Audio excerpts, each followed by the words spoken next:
Hello friends, power plant with Rahul में आपका स्वागत है। एमडीबीएफपी सीरीज के इस पार्ट में हम लोग इंपॉर्टेंट टॉपिक के साथ आए हैं, जिसमें हम लोग आइसोलेशन प्रोसीजर ऑफ एमडीबीएफपी को डिटेल से पढ़ेंगे कि एमडीबीएफपी को हम लोग आइसोलेट कैसे करना है। एमडीबीएफपी मान लीजिए आपका रनिंग कंडीशन में है, मेंटेनेंस की तरफ से रिक्वायरमेंट आया कि आप उसको शट डाउन करके हमको दीजिए, उसमें मेंटेनेंस करना है। तो ये ऑपरेशन इंजीनियर का बड़ा इंपॉर्टेंट टास्क हो जाता है कि एमडीबीएफपी को सेफ फुल्ली आप अनलोड कीजिए, डम लेवल को मेंटेन करते हुए, डम लेवल को देखते हुए आपको एमडीबीएफपी को अनलोड करना है ताकि दूसरा बीएफपी जो है वो लोड ले ले, है ना। इसको आपको देखते हुए, डम लेवल को देखते हुए उसको अनलोड करना है और फिर उसको आपको आइसोलेट करना है। जिसमें मैं आपको स्टेप वाइज ऑपरेशनल डिटेल बताऊंगा कि किस प्रकार से आपको एमडीबीएफपी को अनलोड करना है, उसके बाद उसको स्टॉप करना है और स्टॉप करने के बाद आपको क्या क्या स्टेप लेना है ताकि ये कंप्लीट आइसोलेट हो जाए। तो इस वीडियो में हम लोग डिटेल से इसी के बारे में पढ़ेंगे। साथ ही साथ ऑपरेशनल रिलेटेड कुछ टॉपिक को भी हम लोग इसमें डिस्कशन करेंगे, जैसे कि आपका ऑटो स्टार्ट ऑफ एमडीबीएफपी कब होता है। ऑटो स्टार्ट ऑफ एमडीबीएफपी इसका क्या है कि मान लीजिए कि आपके प्लांट में 3 बीएफपी है एट ए टाइम, 2 बीएफपी आपका सर्विस में है, तीसरा बीएफपी आपका स्टैंड बाय कंडीशन में है। किसी कारण से अगर एक बीएफपी ट्रिप हो जाता है तो जो थर्ड बीएफपी है जो स्टैंड बाय कंडीशन में, ये आपका ऑटो में स्टार्ट हो जाता है।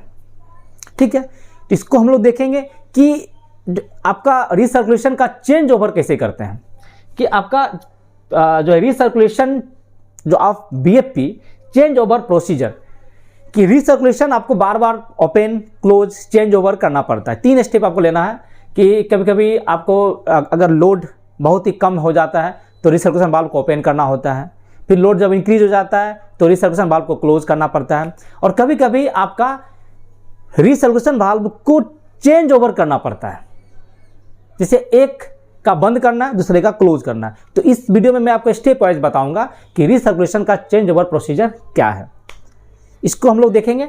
और प्रोसीजर टू स्टॉप और अनलोड द एमडीबीएफपी। हम लोग एमडीबीएफपी जब स्टार्ट हो चुका है, जब आपका एमडीबीएफपी जब स्टार्टिंग कंडीशन में है, तो आपको इसको स्टॉप कैसे करना है बड़ा डिटेल से मैं आपको इस वीडियो में बताऊंगा। स्टेप वाइज ऑपरेशनल स्टेप करके मैं आपको दिखाऊंगा कि कैसे हम लोग को स्टेप वाइज अनलोड करना है। तो बड़ा इंपॉर्टेंट टॉपिक है और ये डेस्क इंजीनियर के लिए तो वेरी वेरी इंपॉर्टेंट टॉपिक है। तो इस वीडियो को लास्ट तक देखेंगे, आपके लिए काफ़ी इंफॉर्मेटिव रहेगा फ्रेंड्स। और जो भी फ्रेंड्स मेंबरशिप नहीं लिया है तो मेंबरशिप ले। मेंबरशिप लेने से आपको मेरा व्हाट्सएप नंबर मिल जाएगा। अगर आप जैसे ही मेंबरशिप लेते हैं तो हमारे चैनल के पोस्ट बटन पे क्लिक करें और वहाँ पे आपको मेरा व्हाट्सएप नंबर मिल जाएगा। आप पावर प्लांट से रिलेटेड अगर कुछ भी आपके मन में डाउट है तो आप मुझे व्हाट्सएप पे मैसेज कीजिए, मैं आपका उसमें रिप्लाई दूंगा। और वीडियो पसंद आए तो लाइक, सब्सक्राइब और शेयर करना ना भूलें। तो आइए एमडीबीएफपी सीरीज के इस इंपॉर्टेंट टॉपिक को हम लोग स्टार्ट करते हैं।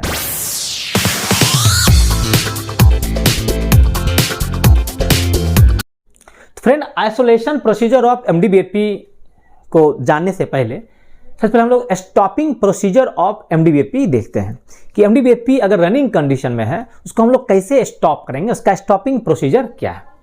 तो जनरली आप प्लांट में आपका 3 बीएफपी रहता है, जिसमें एक आपका मोटर ड्रिवन बीएफपी सी रहता है, उसको हम लोग सी नाम देते हैं। टीडीबीएफपी ए एंड टीडीबीएफपी बी, 3 बीएफपी है। नॉर्मल कंडीशन में आपका 2 टीडीबीएफपी सर्विस में रहता है, लेकिन एमडीबीएफपी को हम लोग ऑटो में स्टैंड बाय में रखते हैं और उसका स्कूप जो होता है वो एक्चुअल ड्रम लेवल को ट्रैक करता रहता है। और किसी भी रीजन से अगर कोई भी टीडीबीएफपी आपका ट्रिप करेगा तो एमडीबीएफपी ऑटो में स्टार्ट हो जाएगा और ड्रम लेवल को मेंटेन करता है। ओके, तो मान लीजिए कि आपके प्लांट में टीडीबीएफपी ए एंड टीडीबीएफपी बी आपका सर्विस में है और एमडीबीएफपी सी आपका स्टैंड बाय कंडीशन में है। ओके, किसी कारण से आपने देखा कि मान लीजिए कि आपका लोड उसमें 500 मेगावाट या 400 मेगावाट जो भी है चल रहा है, अचानक आपका टीडीबीएफपी ए जो है वो ट्रिप कर जाता है, ट्रिप्ट हो गया। मान लीजिए ट्रिपिंग करने से पहले का कंडीशन देखिए कि आपका टीडीबीएफपी ए एंड टीडीबीएफपी बी दोनों का रिसर्कुलेशन वाल्व क्लोज है, क्लोज ही रखते हैं, और एमडीबीएफपी सी का रिसर्कुलेशन वाल्व आपका ओपन रखते हैं, है ना। जब भी एमडीबीएफपी स्टैंड बाय कंडीशन में रहता है तो उसका रिसर्कुलेशन वाल्व आपका ओपन रहता है। दोनों टीडीबीएफपी का डिस्चार्ज वाल्व ओपन रहेगा और दोनों टीडीबीएफपी का रिसर्कुलेशन वाल्व क्लोज। अचानक आपका TDBP A आपका ट्रिप करेगा, तो क्या होगा, जैसे ही ये ट्रिप करेगा तो यहाँ पे MDBFP को कमांड जाएगा और MDBFP आपका क्या होगा, ऑटो लोडेड हो जाएगा। ऑटो लोडेड हो गया, लोड ले लेगा और इसका रिसर्कुलेशन वाल्व अभी ओपन ही रहेगा। ठीक है, TDBFP A जो ट्रिप कर गया, ये क्या होगा कि रिसर्कुलेशन वाल्व ऑटो में ओपन हो जाएगा। क्यों ओपन होगा, कि TDBFP A जैसे ही ट्रिप करेगा तो इसका रिसर्कुलेशन वाल्व ऑटो में, लॉजिक है कि उसका ऑटो में ओपन कमांड जाएगा और ये ओपन हो गया, तो रिसर्कुलेशन वाल्व ऑटो में ओपन हो गया। TDBFP B का रिसर्कुलेशन वाल्व क्लोज है, ये तो क्लोज ही रहेगा। ठीक है, अभी आपका क्या हो रहा है कंडीशन, जब TDBFP A आपका ऑलरेडी ट्रिप हो गया है तो कंडीशन ये है कि MDBFP आपका ऑटो में लोडेड हो गया है और इसका रिसर्कुलेशन वाल्व आपका ओपन कंडीशन में है। TDBFP A आपका ट्रिप्ड है और रिसर्कुलेशन वाल्व इसका ऑटो में ओपन हो गया है। TDBFP B आपका जैसा था वैसे ही चल रहा था और इसका रिसर्कुलेशन वाल्व आपका क्लोज है। ठीक है, अब आपको क्या करना है, आपका ड्रम लेवल मेंटेन है। इसके बाद आप क्या चाह रहे हैं कि TDBFP B का रिसर्कुलेशन वाल्व को हम ओपन कर देते हैं और MDBFP का क्लोज करते हैं, मतलब दोनों का रिसर्कुलेशन वाल्व को ऑटो चेंज ओवर कर लेते हैं।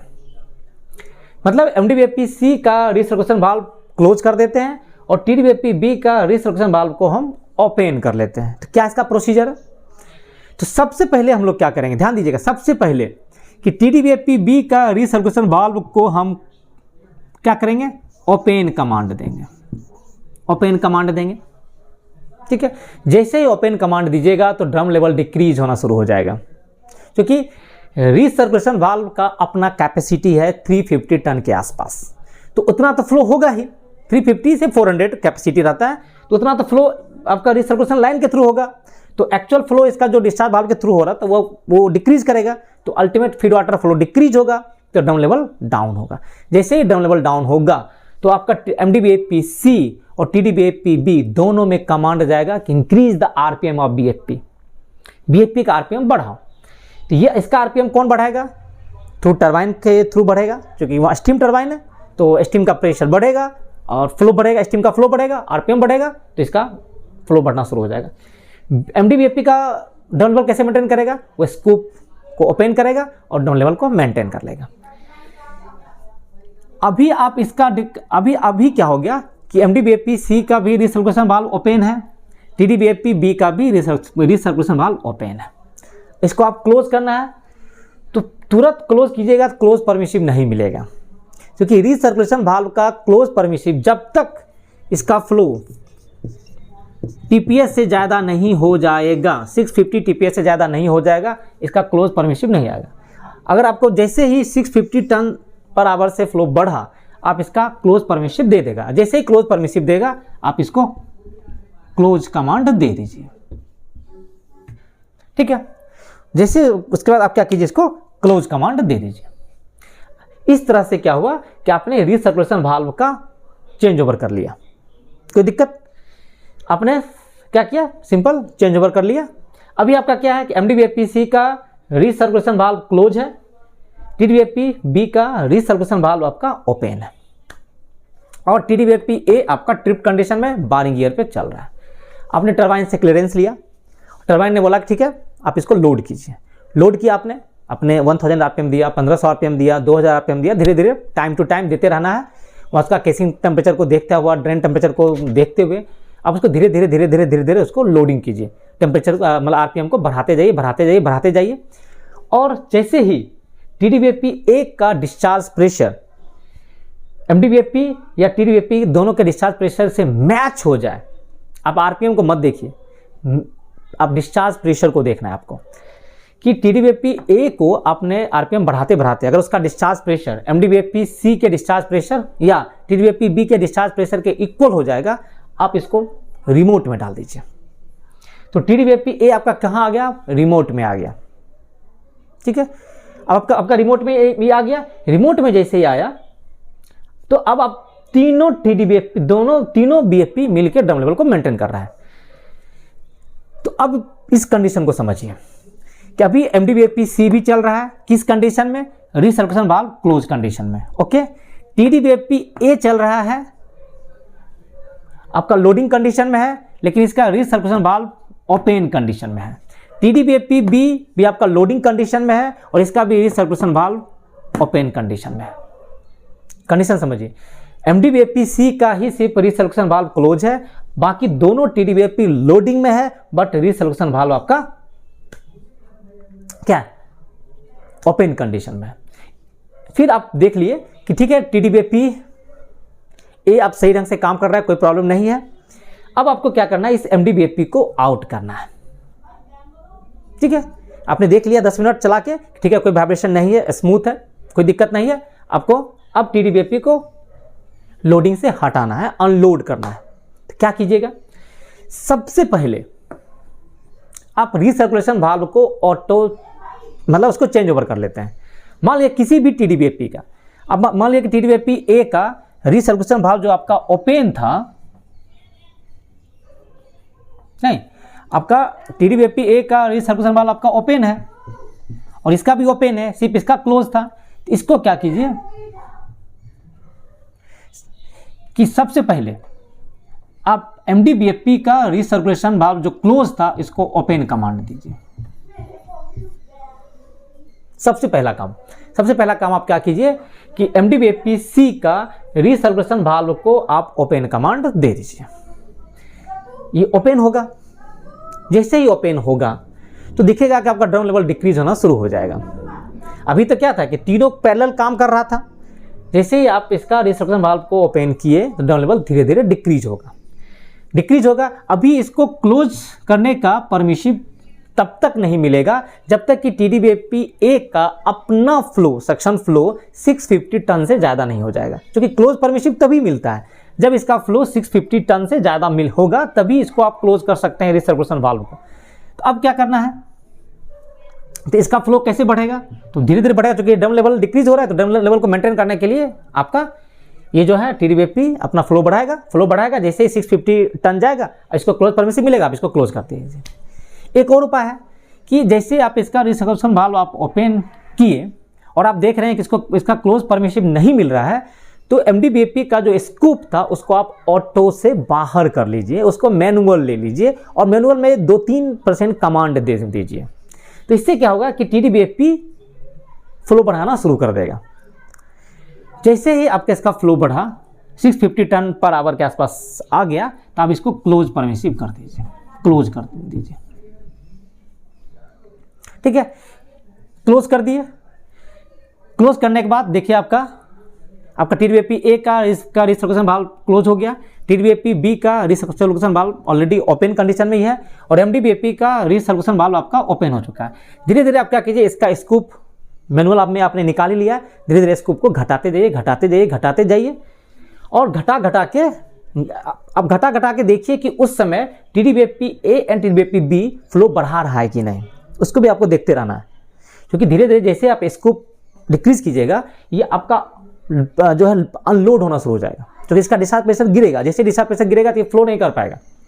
जब फ्लो नहीं करेगा तो इसका टोटल फ्लो जो है वो रिसर्कुलेशन वाल्व के थ्रू होगा। अब इसका मेन डिस्चार्ज वाल्व के थ्रू फ्लो बंद हो चुका है, तो क्या होगा कि आपका ड्रम लेवल अब सिर्फ ये दोनों मिलके ही मेंटेन करेगा। तो उसको भी आपको देख के ही MDBFP के स्कूप को डिक्रीज कमांड देना है। फिर डिक्रीज करते बहुत देर तक इसको आप डिक्रीज कमांड में नहीं रख सकते, नहीं तो इसका थ्रस्ट फीडिंग टेम्परेचर बहुत ज़्यादा बढ़ जाता है, वाइब्रेशन बढ़ जाता है। क्योंकि अभी क्या है, नो लोड कंडीशन में चल रहा है, सारा का सारा फ्लो आपका रिसर्कुलेशन वाल्व के थ्रू हो रहा है। तो देखिएगा उसमें बीडिंग टेम्परेचर बढ़ेगा, वाइब्रेशन बढ़ना शुरू हो जाएगा, थ्रस्ट फीडिंग टेम्परेचर बढ़ना शुरू हो जाता है। तो इसलिए बहुत देर तक आप उसको 30-40% पे नहीं रखना है, उसको धीरे धीरे घटा के आप 21% पे लेके आ जाइए। आपका MDBFP अनलोड हो चुका है, TDBFP-A लोडिंग कंडीशन में है, इसका रिसर्कुलेशन वाल्व क्लोज कंडीशन में है, TDBFP-B लोडिंग कंडीशन में है, इसका रिसर्कुलेशन वाल्व ओपन कंडीशन में है। ठीक है, अब कुछ देर ऑब्जर्वेशन के बाद आप MDBFP को स्टॉप कर सकते हैं। तो यहाँ पे आपने ये सीखा कि कैसे रिसर्कुलेशन वाल्व को चेंज ओवर करना है और अगर तीनों एमडीबीएपी और दोनों टीबीएपी अगर रनिंग कंडीशन में है तो कैसे हम एमडीबीएपी को अनलोड करते हैं। ठीक है, अनलोडिंग प्रोसीजर ये हो गया। जैसे आपका स्कूप 21% पे आ गया तो देखिएगा इसका करंट भी डिक्रीज हो जाएगा और अब इसका फ्लो भी आपका 350 के आसपास या 300 के आसपास इसका फ्लो आ जाएगा। तो फ्रेंड, जब आपका एमडीबीएपी का स्कूप कपलिंग 21% के आसपास आ गया तो थोड़ा देर ऑब्जर्वेशन रखने के बाद आप स्टॉप एमडीबीएपी में आप स्टॉप कमांड दे दीजिए, आपका एमडीबीएपी अब स्टॉप हो जाता है। तो देखिएगा स्टॉप, जैसे ही एमडीबीएपी आपका स्टॉप होगा तो ल्यूब ऑयल प्रेशर डिक्रीज करता है, क्योंकि अभी तक आपका एमओपी सर्विस में था, एओपी आपका स्टॉप कंडीशन में था। तो आपका ल्यूब ऑयल प्रेशर धीरे धीरे डिक्रीज होगा। जैसे ही ये डिक्रीज होकर 1.2 kg से नीचे जाएगा तो आपका AOP will start in auto. तो एओपी आपका स्टार्ट हो जाएगा ऑटो में। अगर आपका एओपी स्टार्ट ऑटो में नहीं हो रहा है तो फिर स्टार्ट मैनुअली, आप इसको मैनुअली स्टार्ट कमांड दे दीजिए। ठीक है, क्योंकि एमडीबीएपी भले बंद हो जाए लेकिन आपको एओपी को सर्विस में रखना है, स्टार्ट करके रखना है, और तब तक स्टार्ट करके रखना है जब तक कि इसका बेरिंग टेम्परेचर नॉर्मल जोन में नहीं आ जाए। इसलिए इसका लिमिट दे दिया है कि एमडीबीएपी जैसे ही स्टॉप होता है वहाँ से लेकर 30 मिनट तक आपका एओपी सर्विस में रहेगा, आपका एओपी ट्रिप हो जाता है। अगर फिर उसके बाद भी अगर एओपी को चलाना है तो फिर आपको एओपी को स्टार्ट कमांड देना है, क्योंकि आपका जैसे एओपी स्टॉप होता है तो एमडीबीएपी का स्टार्ट परमिसिव चला जाता है। मान लीजिए आपको एमडीबीएपी को स्टैंड बाय में रखना ही है तो आफ्टर 30 मिनट जैसे ही आपका एओपी ट्रिप करता है तो फिर आप एओपी को स्टार्ट करके एमडीबीएपी को स्टार्ट परमिसिव आ जाएगा और उस स्टैंड बाय में सेलेक्ट करके रख दीजिए। ठीक है, तो आपका एओपी स्टार्ट हो जाएगा। Deselect it from stand by. अब चूंकि एमडीबीएपी को तो आपको आउट करना है, आइसोलेट करना है, तो उसको पहले आप क्या कीजिए, बंद करने के बाद उसको डीसेलेक्ट कर लीजिए, स्टैंड बाय मोड से हटा दीजिए। ठीक है, close it discharge valve and it's IBB. अब क्या करना है कि डिस्चार्ज वाल्व और उसका आईबीबी है उस पर क्लोज कमांड दे दीजिए, क्लोज कर दीजिए, मतलब आईबीबी को भी क्लोज कर दीजिए और उसका जो मेन डिस्चार्ज वाल्व है उसको भी आप क्लोज कर दीजिए। प्रेस इट्स ईपीबी, जो लोकल में जो इमरजेंसी पुश बटन है एमडीबीएपी का उसको आप प्रेस कर दीजिए। ठीक है, isolate power supply of MDBAP main motor. फिर आप इलेक्ट्रिकल को बोल के जो एमडीबीएपी का जो मेन मोटर का जो पावर सप्लाई है उसको आप आइसोलेट कर दीजिए, मतलब ब्रेकर रैक आउट कर लीजिए और डीसी पावर सप्लाई जो जा रहा है, पावर सप्लाई में तो डीसी करंट जाता है, उसको भी आप ऑफ करवा दीजिए। ठीक है, isolate the power supply of discharge valve and it's IBB. फिर जब आपका मेन मोटर का पावर आइसोलेट हो गया, उसका रैक आउट हो गया, डीसी पावर सप्लाई भी, डीसी कंट्रोल सप्लाई भी आपका क्लोज हो गया, फिर डिस्चार्ज वाल्व और उसका आईबीबी, क्योंकि ये भी आपका मोटराइज वाल्व है तो इसका भी पावर सप्लाई आइसोलेट करवा दीजिए। ठीक है, close the super heater reheater spray manual valve at 8.5 meter. आपका 8.5 मीटर पे हर पंप का अपना अपना super heater and reheater manual isolating valve होता है। क्योंकि आपको एमडीबीएपी को आउट कर रहे हैं तो उसका जो सुपर हीटर एंड रीहीटर का जो मैनुअल आइसोलेटिंग वाल्व 8.5 मीटर पे उसको आप क्लोज करवा दीजिए। ठीक है, close the recirculation manual valve at deaerator floor. फिर रिसर्कुलेशन वाल्व का जो डिरेटर फ्लोर पे जो मैनुअल आइसोलेटिंग वाल्व है उसको आप क्लोज कर दीजिए। Friend, after that close the booster pump suction isolating valve. जो बूस्टर पंप के जो सक्शन में जो आइसोलेटिंग वाल्व है उसको आप क्लोज कर दीजिए। मीन्स अब आपका डिरेटर से फीड वाटर बूस्टर पंप में फ्लो नहीं हो पाएगा। तो सक्शन आइसोलेटिंग वाल्व को आप क्लोज कर दीजिए, उसको थोड़ा बहुत हैंड टाइट भी कर सकते हैं। इसके बाद open suction strainer vent, booster pump casing vent, booster pump के डिस्चार्ज लाइन में जो वेंट है कोनिकल स्टेनर वेंट उसको आप ओपन कर दीजिए। बीएफ मेन पंप जो बीएफपी का केसिंग वेंट है उसको ओपन कर लीजिए। सुपर हीटर एंड रीहीटर जो वेंट है उसको आप ओपन कर लीजिए। जितना भी वेंट वाल्व है उसको आप क्रैक ओपन कर दीजिए या फुल ओपन भी कर सकते हैं, तो उससे पूरा वाटर आपका निकलना शुरू हो जाता है। Open suction strainer drain valve. देखिए जितना भी सक्शन स्टेनर में जो चाहे कॉनिकल स्टेनर हो या बास्केट स्टेनर हो उसका वेंट तो आपने ओपन कर ही दिया था, ड्रेन भी आप ओपन कर दीजिए। तो सारा जो हॉट फीड वाटर लाइन है, जो आपका block hot feed water line है, वो आपका ड्रेन शुरू हो जाएगा। Check for the complete depressurisation of feed water side by observing the booster pump pressure. धीरे धीरे क्या हुआ कि जब आपने आइसोलेटिंग वाल्व को क्लोज कर दिया है और ड्रेन और वेंट को आपने ओपन कर लिया है, तो धीरे धीरे फीड वाटर का प्रेशर जो होता है वो डिक्रीज होना शुरू हो जाएगा। ये पता आपको कैसे चलेगा कि फीड वाटर आपका डीप्रेशराइज हो रहा है? तो बूस्टर पंप के सक्शन में जो प्रेशर आपको दिखा रहा था वो धीरे धीरे दिखेगा, वो प्रेशर धीरे धीरे डिक्रीज होना शुरू हो जाएगा। इट मीन्स आपका फीड वाटर सिस्टम डीप्रेशराइजेशन की ओर जा रहा है। तो ये आपको चेक करना है कि आपका कंप्लीट डिप्रेशराइजेशन हुआ है कि नहीं। कैसे चेक कीजिएगा? Bye observing the booster pump pressure. ठीक है, बूस्टर पंप में जो सक्शन प्रेशर है उसको देख लीजिए। आफ्टर कंप्लीट ड्रेनिंग, जब आपका कंप्लीट ड्रेनिंग हो जाता है, कंप्लीट ड्रेनिंग का मतलब क्या होता है कि no water is coming from any drains. अगर जितना भी ड्रेन्स है, अगर कहीं से भी अगर वाटर बाहर नहीं आ रहा है, इसका मतलब आपका कंप्लीट ड्रेनिंग हो गया है, सक्शन प्रेशर भी आपका जीरो हो गया है, गेज प्रेशर जीरो हो गया। Then after that bearing temperature को देखता हुआ, thrust bearing temperature, general bearing temperature को देखते हुए आप एओपी को स्टॉप कर दीजिए, stop its AOP and block the power supply of AOP, और एओपी का आप पावर सप्लाई ब्लॉक कर दीजिए। इसके बाद आप जो ईसीडब्ल्यू का जो कूलिंग लाइन है, जो टीजीसीडब्ल्यू का कूलिंग लाइन कहाँ जा रहा है, तो लूब ऑयल कूलर में जाता है, वर्किंग ऑयल कूलर में जाता है। तो लूब ऑयल कूलर या वर्किंग ऑयल कूलर में जो टीजीसीडब्ल्यू का लाइन जाता है, उसके इनलेट एंड आउटलेट वाल्व को क्लोज कर दीजिए। आइसोलेटिंग वाल्व है तो इसके इनलेट का वाल्व एंड आउटलेट वाल्व को क्लोज कर दीजिए। तो आपका कूलर आइसोलेटेड हो गया। फिर इसके बाद आपको अगर mechanical seal cooling line and jacket cooling line को भी अगर आइसोलेट करना है, अगर मेंटेनेंस बोल रहा है कि उसको भी आपको आइसोलेट कर दीजिए। देन बारी बारी से आपको क्या करना है कि आपका जो जैकेट कूलिंग लाइन जो डी साइड और एनडी साइड में जो बूस्टर पंप में जा रहा है एंड बॉयलर फीड पंप में जा रहा है, दोनों को आइसोलेटिंग वाल्व, हर लाइन में आइसोलेटिंग वाल्व है, क्लोज कर दीजिए। ठीक है, इसी प्रकार mechanical seal cooling water line है, उसमें भी आपका आइसोलेटिंग वाल्व है, उसको आप क्लोज कर दीजिए, चाहे डी साइड हो या एनडी साइड हो। तो जैकेट कूलिंग लाइन को भी आइसोलेट कर दीजिए, फिर आप mechanical seal cooling water line को भी आइसोलेट कर दीजिए। इससे आपका कंप्लीट आइसोलेशन हो जाएगा। एमडीबीएफपी सीरीज के इस पार्ट में आपने देखा कि आइसोलेशन प्रोसीजर ऑफ एमडीबीएफपी, कि एमडीबीएफपी का आइसोलेशन प्रोसीजर क्या क्या है। आपको मेंटेनेंस अगर बोल दिया कि आइसोलेट करना है तो इसका आइसोलेशन प्रोसीजर आपने देखा। फिर आप स्टॉपिंग प्रोसीजर ऑफ एमडीबीएफपी को आपने देखा। और वीडियो देखने के बाद अगर कुछ भी अगर मन में आपके डाउट हो तो जरूर कमेंट कीजिएगा, मैं आपका उसमें रिप्लाई दूंगा। और वीडियो अगर पसंद आए तो लाइक, सब्सक्राइब और शेयर करना ना भूलें। Thank you.